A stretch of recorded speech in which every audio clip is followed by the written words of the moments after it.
Schemes ever pulled off against Las Vegas gambling casinos, and it was pulled off by a man who lives right here in Metro Detroit.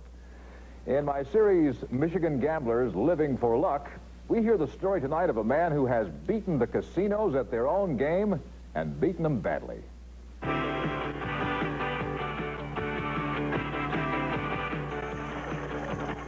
Beating the odds consistently, that's what every serious gambler hopes to accomplish.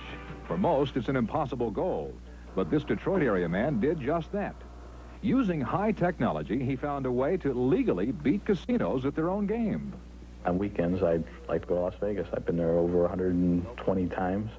I've had 3 losing weekends out of those 120 sometimes. Frank is a successful businessman who also considers himself a professional blackjack player. He started gambling in 1975 after mastering a method known as card counting. A simple system that allows him to mentally keep track of every card played. It greatly increased his chances of beating the house. Blackjack is the only casino game that mathematically can be beat. Card counting is not illegal, but casinos have the right to ban card counters from their property. That's exactly what happened to Frank after pit bosses spotted him winning consistently. Frank returned to his suburban Detroit home determined to find another way to beat the casinos at their own game legally. After working more than a year with an engineer, he developed a miniature computer that could not only count cards, it played perfect mathematical blackjack. Gives you about a 3.5 times a bigger advantage than the best card counter in the world can do in his head.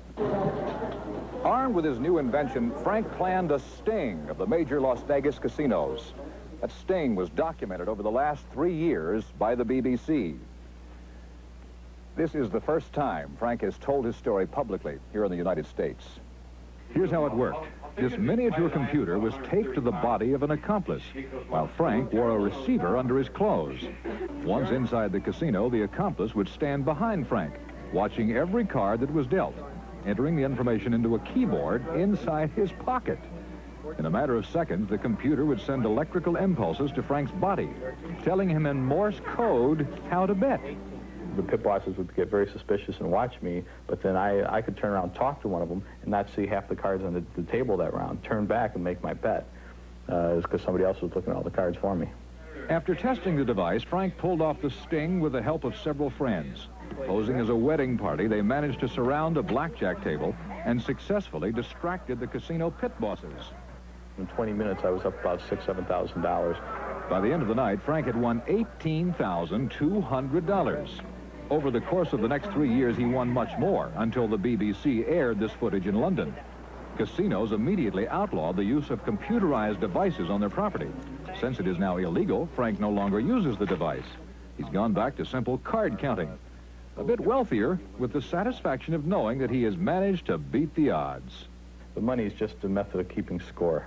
Making the money's nice, but actually going in there and pulling off what we did was 10 times more fun.